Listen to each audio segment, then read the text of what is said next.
جو ان 10 دنوں میں کیا کرے گا؟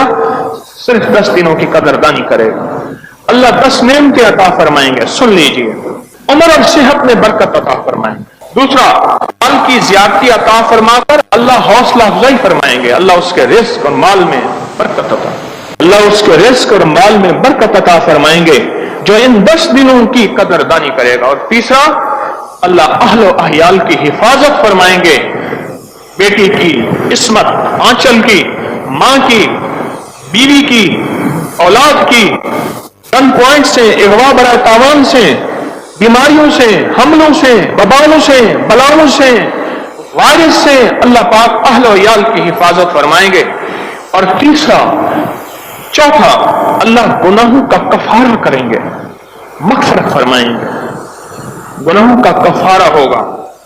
اور پانچواں، اللہ اس شخص کی نیکیوں میں اضافہ کر دیتے ہیں جو ان دنوں کی قدردانی کرتا ہے، اللہ اس کی نیکیوں میں اضافہ کر دیتے ہیں اور گناہوں کو اللہ معاف کر دیتے ہیں،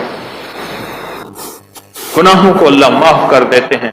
چھٹا، نزاع کے وقت میں آسانی ہوگی، بالکل آسانی ہوگی، ایسے پھول کی طرح خوشبو اور سانس نکل جائے گی. اور ساتواں، اللہ ظلمت سے روشنی عطا فرمائیں گے. بڑی گہری بات ہے. من الظلمات الی النور، من الظلمات الی النور، اللہ ظلمت سے روشنی عطا فرمائیں گے. کیا گمراہیوں میں تھا، اندھیروں میں تھا، خیر کی خبر نہیں تھی، ہدایت کے راستوں کی خبر نہیں تھی، اللہ اس کے حبیب محمد، آل محمد، اصحاب محمد، اولیاء محمد، ان کی راہوں، ان کی خبر نہیں، اور ایک الہاق متکاثر کی زندگی گزار رہا تھا. الہاق متکاثر سے مراد یہ ہے، صبح اٹھا تو دنیا، شام اٹھا تو دنیا، برانڈ، ماڈل، عشرت، لذتیں، چاشنیاں، چٹخارے، ذائقے، بس یہ ایک زندگی تھی، ایک طور تھی. یہ ظلمت ہے.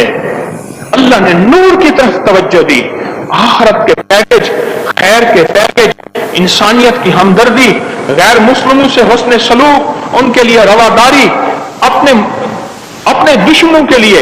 اور سب سے بڑی بات یہ ہے کہ صلہ رحمی رشتہ دار، اور وہ رشتہ دار جنہوں نے ساری عمر ذلیل کیا، خوار کیا، ان کی خیر چاہنے لگا. یہ اللہ پاک عطا فرمائے گا، ظلمت سے روشنی. اور آٹھواں ہے کہ نیکیوں کا پلڑا بھاری ہو جائے گا. سبحان اللہ. قیامت کا دن ہوگا، ایک بندہ پریشان کھڑا ہوگا، نیکیاں ختم، کوئی سنگی ساتھی، ماں بہن سب چھوڑ گئے. ایک دن میں اوپر سے تھیلی گرے گی، ترازو میں آئے گی، اور وہ جب گرے گی ترازو بھاری ہو جائے گا. اعلان ہوگا کامیاب، مقرؤ کتابیا، لوگوں کو دکھائے، وہ لوگوں دیکھو یہ میرے دائیں ہاتھ میں نامہ اعمال ہے. پوچھے وہ تھیلی کیا ہے؟ کہ ایک دفعہ ایک میت کو دفن کرتے ہوئے تو نے 3 مٹھیاں جو مٹی کی ڈالی تھی، یہ وہی ثواب ہے. واہ مولا، کیسا کریم ہے، بخشش کے انوکھے نہیں تھا.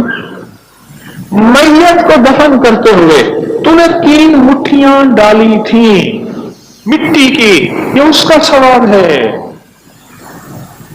ایک بندہ کہنے لگا ہوں میں لپ پیسا ہوں، لپ دونوں ہاتھوں کو لپ کہتے ہیں، لپ بھر بھر کے ڈالوں گا، اتنا ثواب. نیکیوں کا پلڑا بھاری ہو جائے گا جو ان 10 دنوں کی قدردانی کرے. مجھے یاد آیا، ایک صاحب تھے، وہ نعرے مرواتے تھے. ایک بندہ ہوتا تھا 7 نعرے مرواتا تھا. میں نے ایک بار پوچھا ان سے نعرے کیوں مرواتے؟ کہہ رہے کوئی دیر صحیح کٹ گیا، سا کٹ گیا. اب وہ میں صحیح سا کٹن کے لیے بندہ تھا یہی کہہ رہا کہیں وہ نعرے مرواتے تھے، تو نعرہ فلاں نہیں، اینا نعرہ مارا جی میں راگی چھل پہ جاندی ہے. اب نعرے مار رہے ہیں. اب سمجھ آئی کہ وہ سانس لے لیتے تھے، کیونکہ وہ اصل میں میز وہ مکے مار مار کے جو ہے وہ پڑھتے تھے. پھر لوہے کے میز رکھی، لکڑی کی میز ٹوٹ جاتی تھی، اور واقعتاً ٹوٹ جاتی تھی. تو ان کا سانس تو ایسے پھولے، میرا تو تکلیف سے نکلا ہوں تو کیفیت ہے. نامہ جہنم سے نجات عطا فرمائے گا. اور 10واں، جنت کے درجات میں بلندی عطا فرمائیں گے.